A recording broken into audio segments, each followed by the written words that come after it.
பச்சை புடவைக்காரியாய் உன் தாய் மீனாட்சி நான் இன்று வந்திருக்கிறேன். மனதில் ஒன்றை நினைத்து கொண்டு இருக்கிறாயே, அது கண்டிப்பாக நடக்கும். அதற்கு தாமதமானாலும் தட்டி போகாது. வாழ்க்கையில் நீ சந்திக்கும் ஒவ்வொருவரும் உனக்காக அனுப்பப்பட்டவர்கள். வேண்டியவர் வேண்டாதவர், தெரிந்தவர் தெரியாதவர் என்று யாரும் இல்லை. உன் வாழ்வில் அவர்கள் வருவதற்கும் அதனால் விளையும் நன்மை தீமைகளுக்கும் காரணம் உன் பூர்வ ஜென்ம கர்ம வினைகளே. அதனால்தான் நீ எவ்வளவோ சோதனைகளை கடந்து விட்டாய். உன் கண்ணீர் துக்கமெல்லாம் முடிந்து இந்த மகிழ்ச்சியின் படிகளில் தடம் பதிக்க ஆரம்பித்து இருக்கிறாய். நான் உன் கரங்களை பிடித்துள்ளேன். தைரியமாக நம்பிக்கையோடு நட. நிச்சயம் வெற்றி உனது. உன் மனம் படும் வேதனையிலிருந்து விரைவில் தங்க ஜரிகை கொண்ட வாழ்வில் நீ நுழைய இருக்கிறாய். நான் அனைத்தையும் கவனித்து வருகிறேன். என் கண்களிலிருந்து எது தப்ப முடியும்? ஆனால் உன் தவறுகளை நான் கனிவோடு மன்னிக்கின்றேன். ஆரம்ப காலம் முதல் நீ என் மீது உண்மையான அன்பு வைத்து என்னை உன் குழந்தை போல பாவித்ததை நான் மறந்து போகவில்லை. உன் மீது நான் எப்போதும் பரிவோடு இருக்கின்றேன். நீ என்றைக்கோ முன்னேறி வாழ்வின் உச்சத்தை தொட்டிருக்க வேண்டும். உன் பிடிவாத குணம், முரட்டு சுபாவம் ஆகியவை நிம்மதியற்ற வாழ்வை உனக்கு தந்துவிட்டது. சொர்க்கத்தை உருவாக்க நினைத்த நீ சந்தர்ப்பவாத குணத்தால் ஒரு நரகத்தை உருவாக்கி கொண்டு இருக்கிறாய். அதை நினைத்து என் மனம் பதைக்கிறது. கெட்டவர்கள் கெடுபலனை அனுபவிப்பார்கள். ஆனால் நல்லவர்களாகிய நீங்களும் கெடுபலன்களை அனுபவிப்பது ஏன்? இந்த வாழும் காலத்தில் ஒவ்வொரு நாளையும் ரசித்து அனுபவிக்க கற்றுக்கொள். கவலைகளை தூக்கி எறி. எதை எடுத்துக்கொண்டு போகிறோம் என்ற எண்ணத்தை வளர்த்துக்கொள். எதையும் என் போக்கில் விடு. சிந்தனையை என் பக்கம் திருப்பு. செய்ய வேண்டிய கடமைகளை மனநிறைவோடு செய். எதிர்காலம் சிறப்பாக இருக்கும். இதுவரை நான் எதிர்பார்த்தது எதுவும் எனக்கு கிடைக்காமல் இருந்திருக்கலாம். ஆனால் எனக்கு கவலை இல்லை. எனக்கு நான் எதிர்பார்த்ததை விட சிறந்த ஒன்றை என் தந்தை தருவார், என் அன்னை தருவார் என்று நீ இருக்கிறாயே, உன்னை நான் எப்படி மறப்பேன்? நான் உனக்கு என்னை வெளிப்படுத்தி கொண்டு ஒவ்வொரு நிகழ்விலும் உன்னோடு இருப்பதை உறுதிப்படுத்தி கொண்டே இருந்தேன். இப்போதும் அப்படித்தான் இருக்கின்றேன். ஆனால் என்னை காணவில்லை என்றும் உன்னை கைவிட்டு எங்கோ மறைந்து கொண்டேன் என்றும் மனதிற்குள் நினைத்து கொண்டு என் மீது நீ வெறுப்பு காட்டுகிறாய். நீ என்னை பற்றி நினைத்து கொண்டு இருக்கும் அதே வேளையில் நீ சற்றும் எதிர்பாராமல் உன் முன்னால் வந்து நிற்கும் எந்த வண்டியிலாவது என் சித்திர ரூபத்தை கண்டுவிட்ட மகிழ்ச்சியை நீ எப்படியெல்லாம் கொண்டாடி மகிழ்வாய்? அப்படிப்பட்ட நீயா என்று இந்த நிலைமையில் இருப்பது? உன்னை நான் இந்த கோலத்திலா பார்க்க வேண்டும்? என் மனம் உடைகிறது குழந்தையே. சாதுக்கள் மூலமாகவும் ஞானிகளின் மூலமாகவும் மனதை இலகுவாக்கிக்கொள், சமநிலைப்படுத்து, பற்று நீக்கு என்றெல்லாம் எடுத்துச் சொன்னேன். ஆனால் நீயோ அதை காது கொடுத்தும் கேட்கவில்லை. நீ தாழ்ந்திருந்த போது உன்னை நான் காப்பாற்றினேன். நீ என்னை உதாசீனப்படுத்தவில்லை. உன்னையும் உன்னை சார்ந்தவர்களையும் உயர்வாக வைத்து காத்தேன்.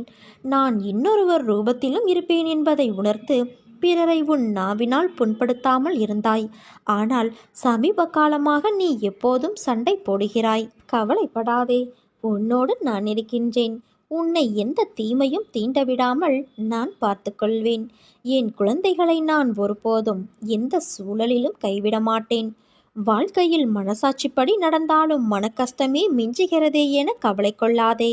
கடவுளே உதவாமல் உன்னை நிராகரித்தாலும் நீ செய்த நன்மைகள், உன் நல்ல எண்ணங்கள் உனக்கு நிச்சயம் பலன் தரும். என்னுடைய பாதத்தை தஞ்சமடைந்த பிறகு பொறுமையை சோதிக்கும் பல நிகழ்வுகள் நடக்கும்.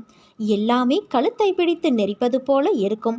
அதை கண்டோ கேட்டோ தளராமல் உறுதியோடு இருந்து நம் உறுதியை குலைக்கும் மனக்கவலையை விட வேண்டும். என் பேரில் உன் பளுவை சுமத்தினால் அதை நிச்சயம் நான் சுமப்பேன் என உறுதியளித்துள்ளேன். நான் இருக்க பயம் எதற்கு என்ற நான் என்னை நம்புகிறவன் என் வார்த்தையின் மேல் நம்பிக்கையை வைத்து தன் கவலையை விட்டுவிட வேண்டும். நான் வணங்கும் தெய்வத்தின் மீது பாரத்தை ஏற்றியாகிவிட்டது. இனிமேல் அவர் எல்லாவற்றையும் பார்த்து கொள்வார். ஒருவேளை பார்க்காமல் போனாலும் கவலைப்பட வேண்டியது நான் அல்ல. என்னை பற்றி கவலைப்பட வேண்டியது அவர், நான் அல்ல என்ற உண்மையை நீ உணர வேண்டும். அனைத்தையும் நான் பார்த்து கொள்கிறேன். நீண்ட நாட்களான உனது வேண்டுதல்கள் கூடிய விரைவில் நிறைவேறப் போகிறது. தயாராக இரு. நம்பிக்கையை இழந்து விடாதே. என் வாக்கு என்றுமே பொய்யாகாது. இதோ இந்த விடியல் உனக்காக காத்திருக்கின்றது. உன் எண்ணங்கள் விருப்பங்கள் நிறைவேறி நீ நினைத்தது நடக்கப் போகிறது. இந்த தகவலை உன்னிடம் சொல்வதற்காக நான் இரவு முழுவதும் உறங்காமல் விழித்து கொண்டு காலம் போக்கினேன். என் அருள் அவரவர் செயலுக்கேற்ப செயல்படுவதை பார்த்து தெரிந்து கொள்ள என்னருகில் விரைந்து வா. என் அன்பு குழந்தையே, நான் இன்னும் விழித்து கொண்டுதான் இருக்கின்றேன். உன் பிரச்சனையை நினைத்து உறங்காமலேயே நீ காலம் கழித்தாய். உன் பிரச்சனைகள் எத்தனை பெரிதாய் இருந்தால் என்ன? என் கைத்தடி அதை நொறுக்கி போடும். உன் கண்ணீர் எவ்வளவு ஆழமாக இருந்தால் என்ன?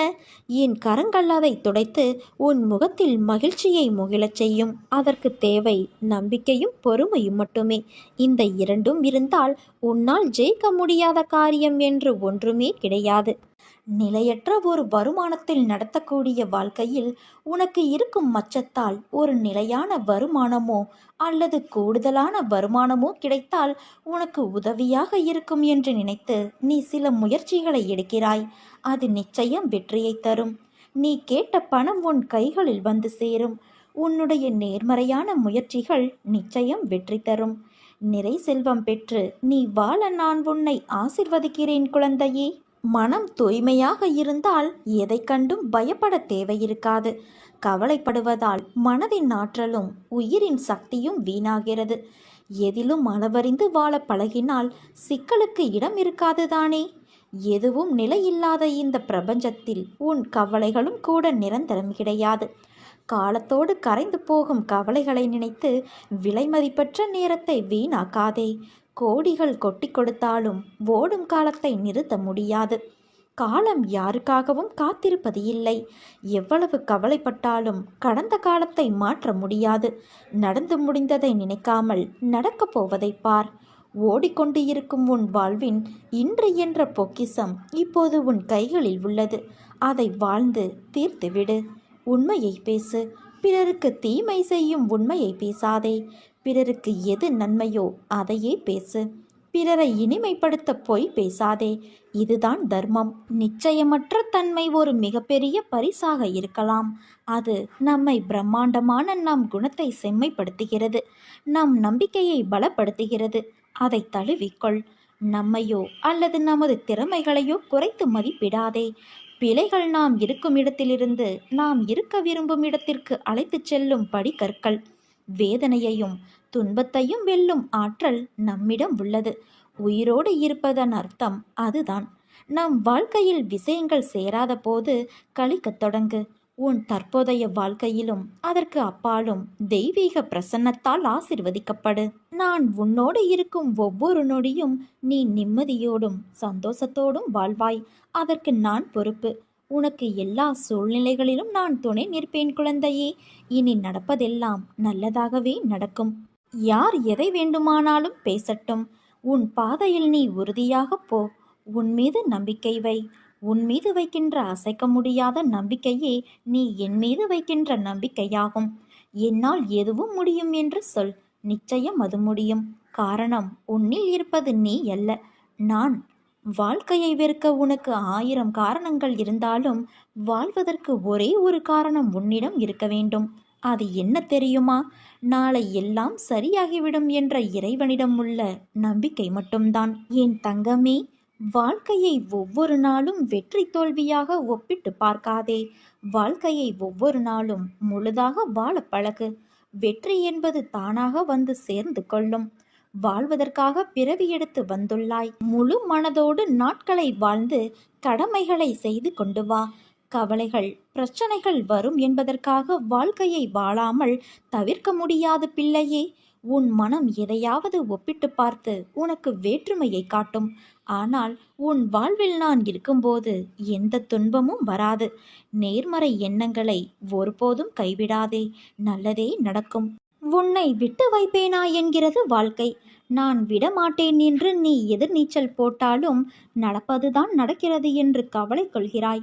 காலத்தின் போக்கு புரியவில்லை என்றாலும் உன் மனம் கவலை கொள்கிறது. உன் கவலை என் அருளால் காற்றில் மறையும் தூசி போல மறைந்துவிடும். கலக்கம் கொள்ளாதே குழந்தையே. நீ யார் என்று அறிவதற்கே உனக்கு இத்தனை பரீட்சைகளை நான் வைத்தேன். நீ அந்த பரீட்சைகளிலும் வெற்றி பெற்றாய். ஆனால் இருந்தும் உன்னிடத்தில் ஏன் இந்த சஞ்சலம்? உன் வெற்றி உனக்கு திருப்தி அளிக்கவில்லையா? ஆனால் என் பிள்ளையான உன் வெற்றியால் என் மனம் திருப்தி அடைந்தது. உன்னை பற்றி அறிய உனக்கு ஏற்படுத்திய சூழ்நிலைகளை கடக்க முயல்கின்றாய். ஆனால் சிலவற்றை மாற்ற வேண்டும் என்று கூறி இடத்தில் நகராமல் அப்படியே நிற்கின்றாய். உன்னில் எழும் தேவையில்லாத மனம் வருந்தும் சிந்தனை எழும் காரணம் ஒன்றை நீ 10ஆக பார்க்கின்ற உன் கண்கள் அல்ல, உன் மனம்தான். உன்னை அறிய நீ யாரிடம் எதையும் கேட்க வேண்டாம். உன் முன் உன்னையே யார் என்று காட்டுகிற கண்ணாடி முன் நில்.